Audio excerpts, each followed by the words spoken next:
안녕하세요. 그림일 가족 여러분. 오늘 화요일 아침.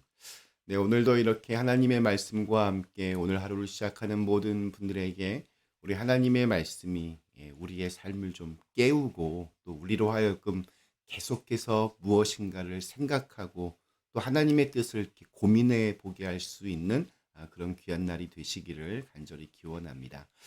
자, 오늘 저희는 예레미야 43장 우리 1절에서 7절의 말씀으로 함께 오늘 이 아침을 시작하도록 하겠습니다.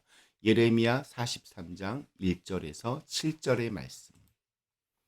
예레미야가 모든 백성에게 그들의 하나님 여호와의 말씀 곧 그들의 하나님 여호와께서 자기를 보내사 그들에게 이르신 이 모든 말씀을 말하기를 마치니 호사야의 아들 아사랴와 가레야의 아들 요하난과 모든 오만한 자가 예레미야에게 말하기를 네가 거짓을 말하는도다.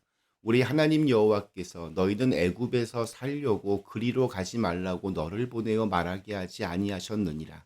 이는 네리야의 아들 바룩이 너를 부추겨서 우리를 대적하여 갈대아 사람의 손에 넘겨 죽이며 바벨론으로 붙잡아 가게 하려 함이라.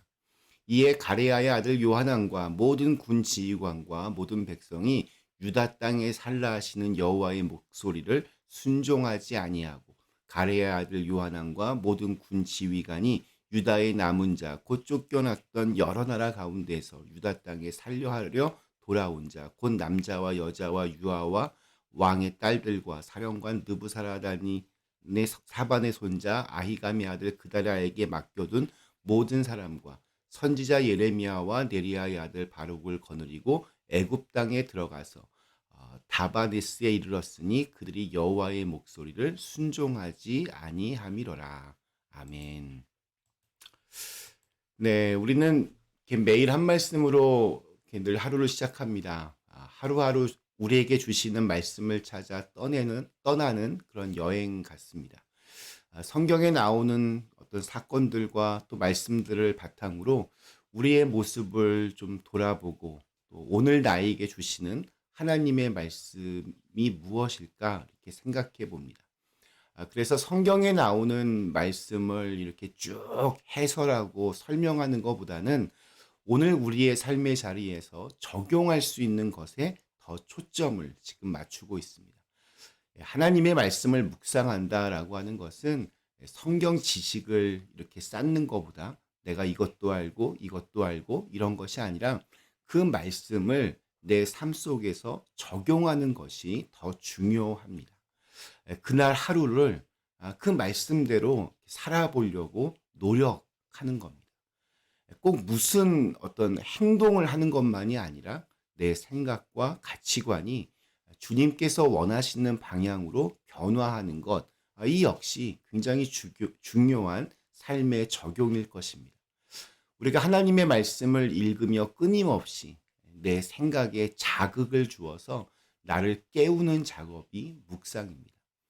가만히 있으면 우리의 어떤 인식은 늘 땅의 것에 이렇게 끌려다닐 수밖에 없습니다. 기도하지 않는 삶은 늘 스스로를 자기밖에 모르는 사람으로 자기의 세계가 전부인 사람으로 그렇게 만들어 버립니다. 그러나 우리 그리스도인은 그 삶을 버리고 깨어있는 사람으로 살겠다고 고백하는 사람들입니다.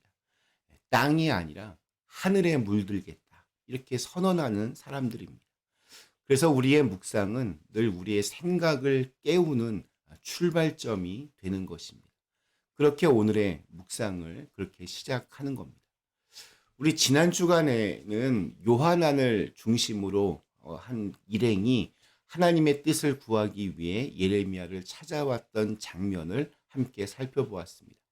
그들은 하나님의 뜻대로 자신의 길을 정하겠다고 자신 있게 말했습니다. 그러나 정작 예레미야를 통한 하나님의 말씀을 듣고는 반발을 합니다.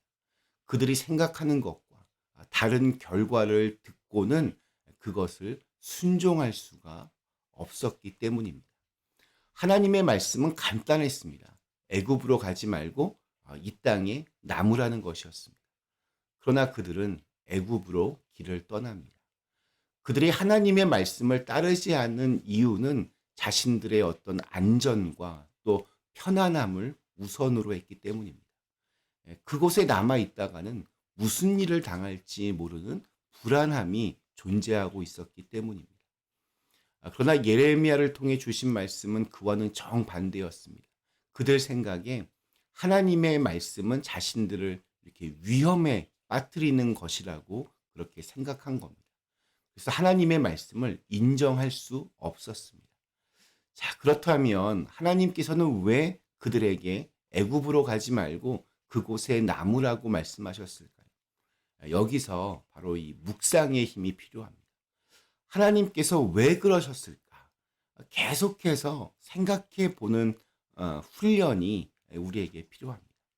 정답을 끝내 모를 수도 있습니다. 그러나 이러한 묵상 훈련을 통해서 오늘 나에게 들려주고 싶으신 하나님의 뜻을 발견할 수 있습니다.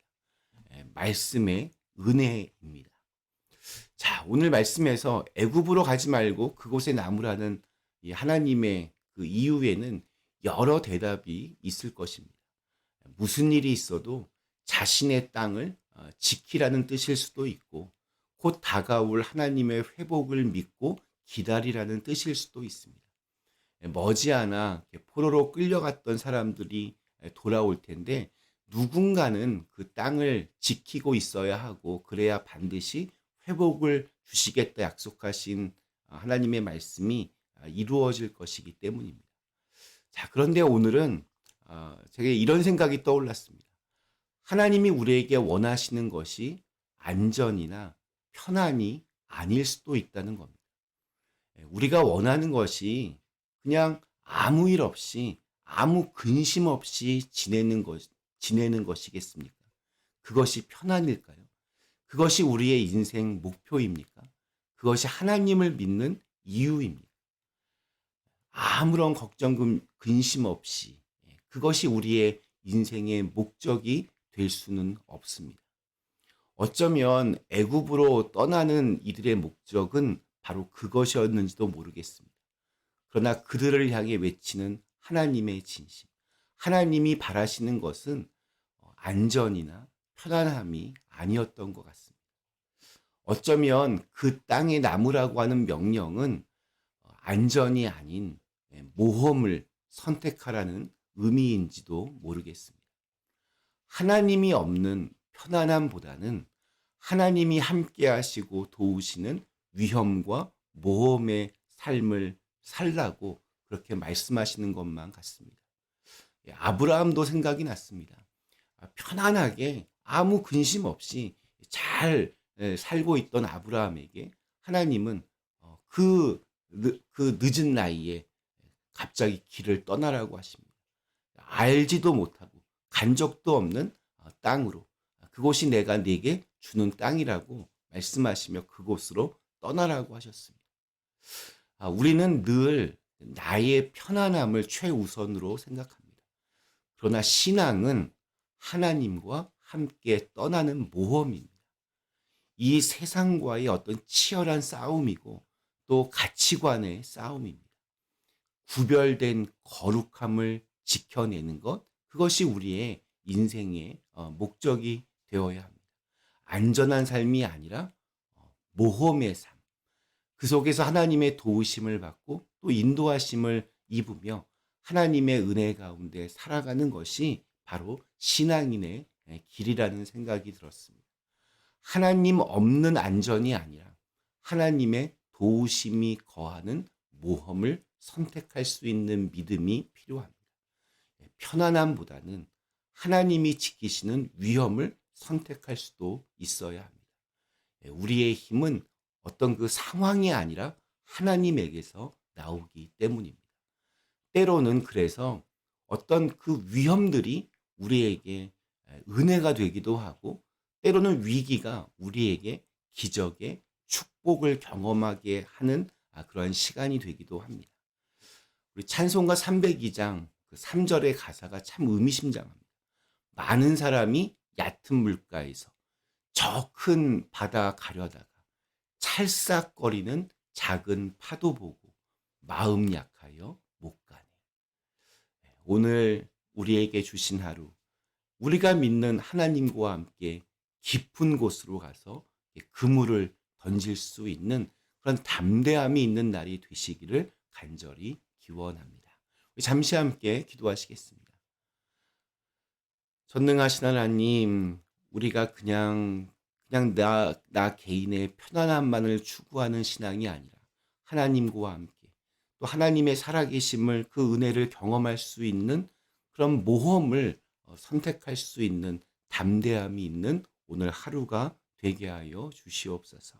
예수님의 이름으로 간절히 기도드리옵나이다. 아멘.